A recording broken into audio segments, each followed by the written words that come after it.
Before you become a mom, try and have good sleep. Make sure you sleep the sleep that in future you will look back and be thankful that you slept.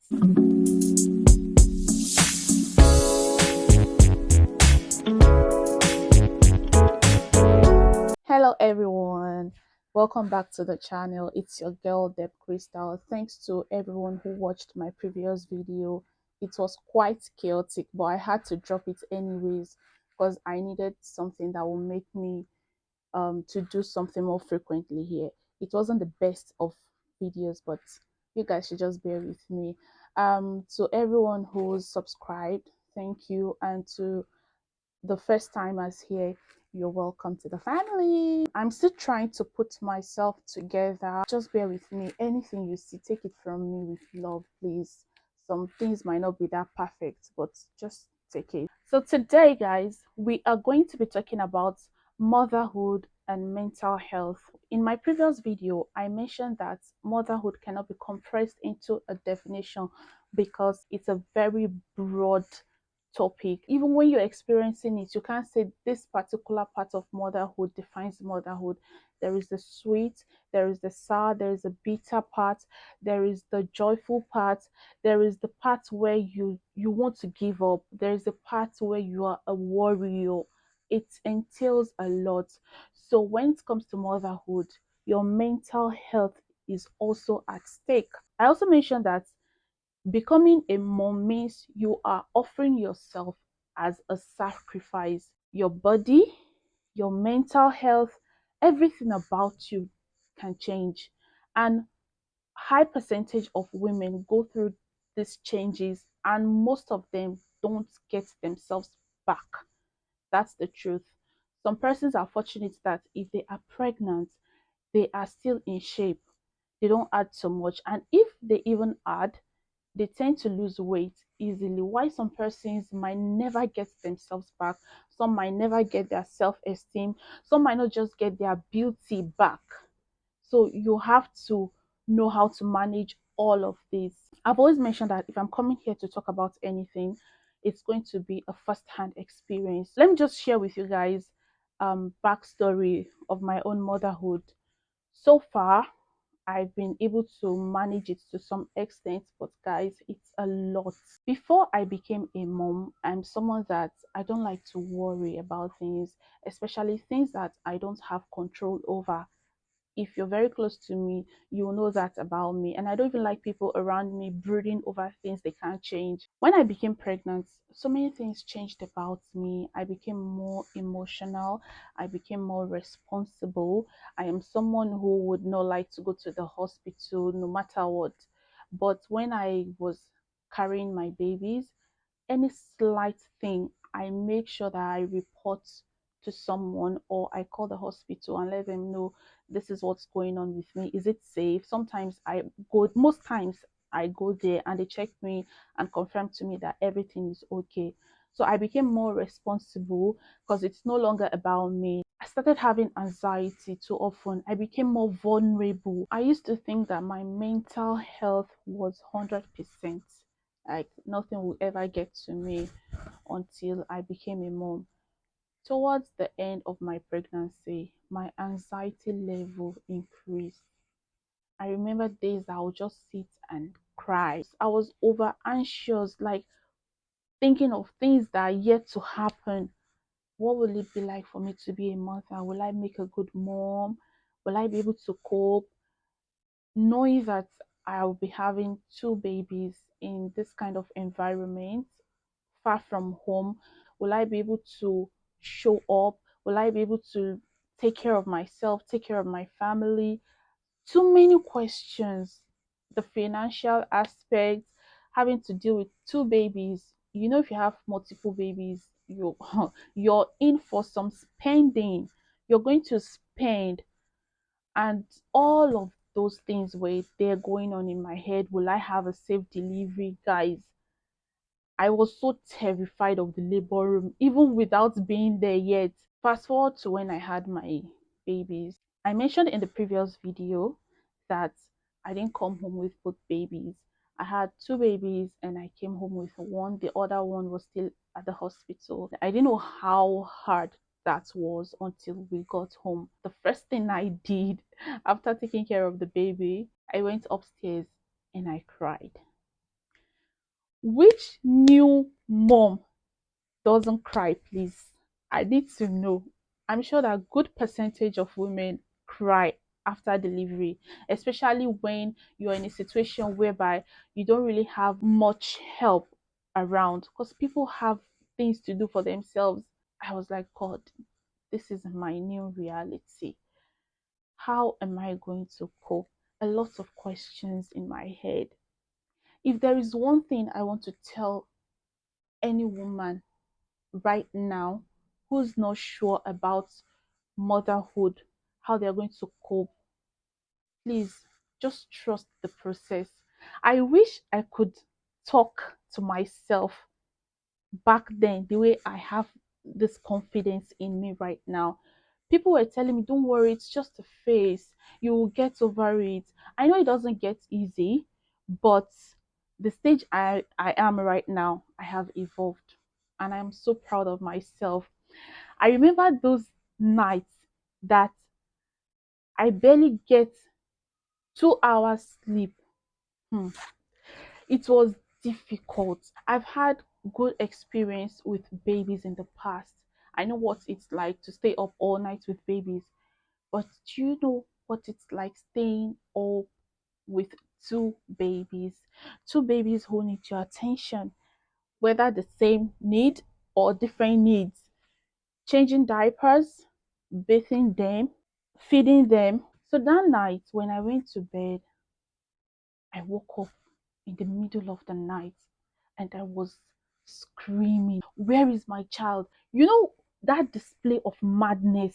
I didn't know what came over me. Just pray you have good partner in this life. Partners that when things are not going on well for you, they will understand your situation and help you pull through. Just pray for such partners. It was as if he was a stranger to me. He calmed me down. You think he was owing me and I needed him to pay me back? That was the first experience. The second experience I had was when he had to go to the hospital. Now the baby has been transferred to another hospital here in the UK and he had to go see the baby. So I was home alone. I'm this kind of person that I just feel like people have a lot to deal with in their lives. So I don't have to be a burden to them. I told him that I'll be fine. I was okay until that was till around 10 p.m. I was still forming strong girl. Shortly after 10 p.m., I called him on the phone that me, I cannot sleep. Oh.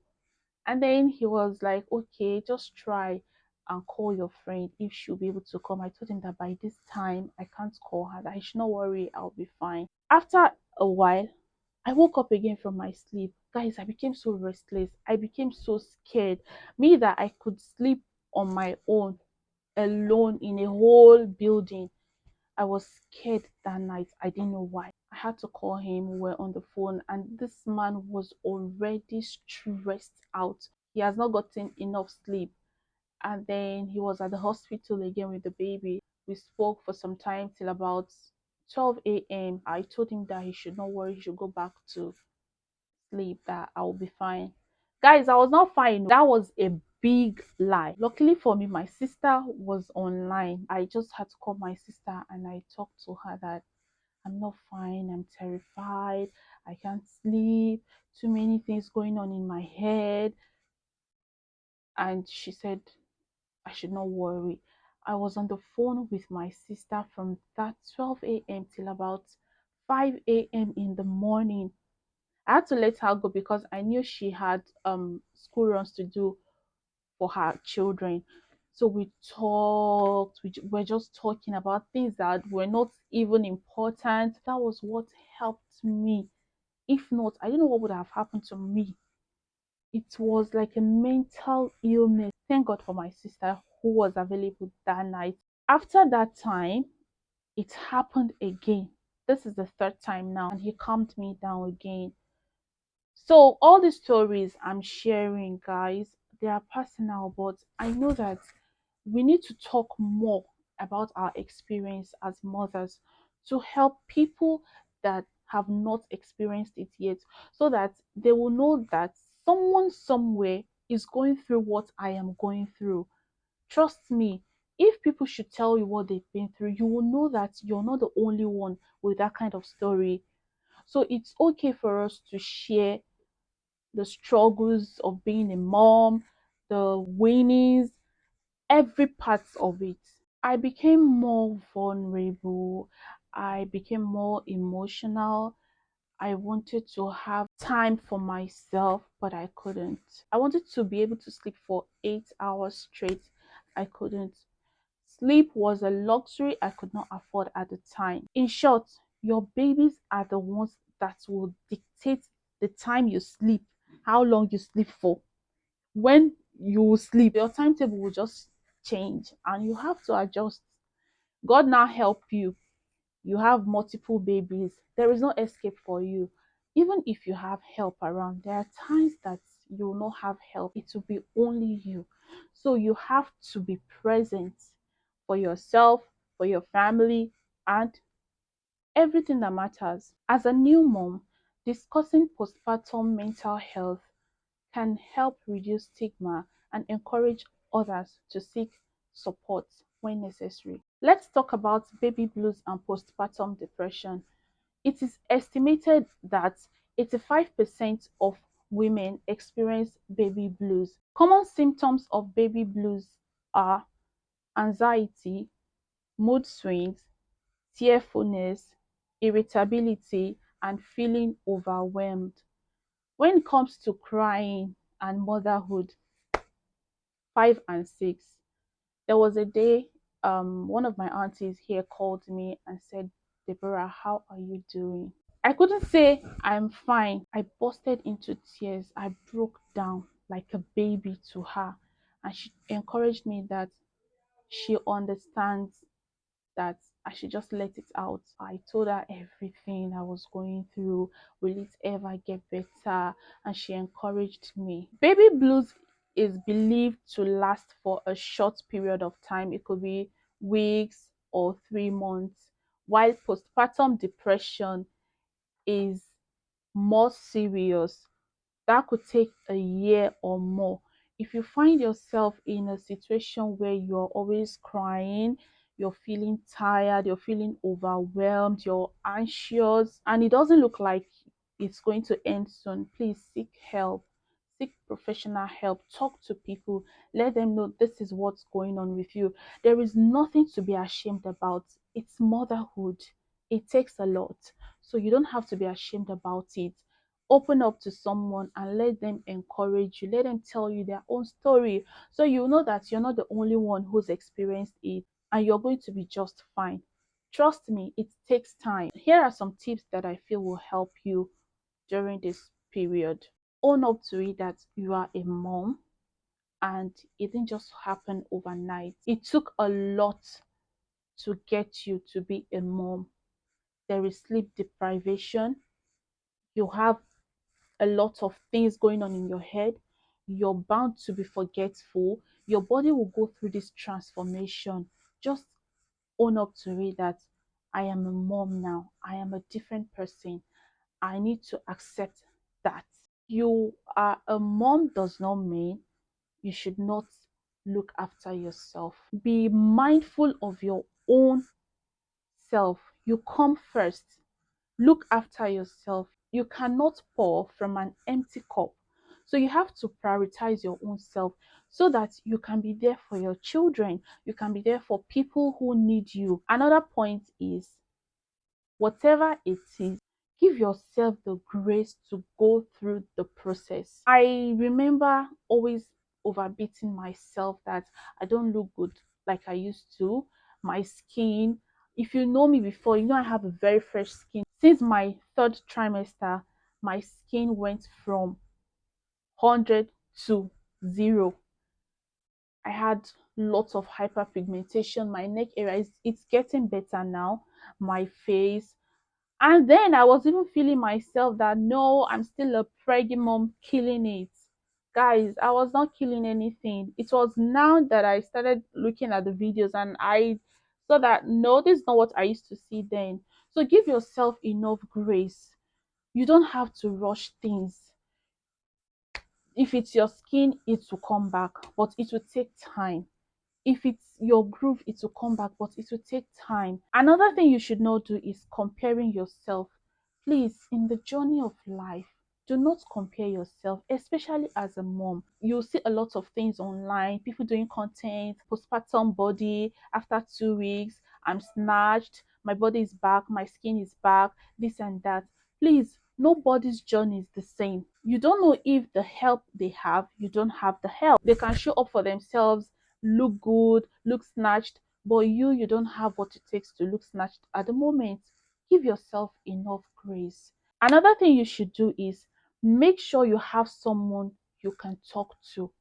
People who see you in your lowest and they don't judge you, people who are not judgmental, people who would encourage you, people who will be there to push you through every moment.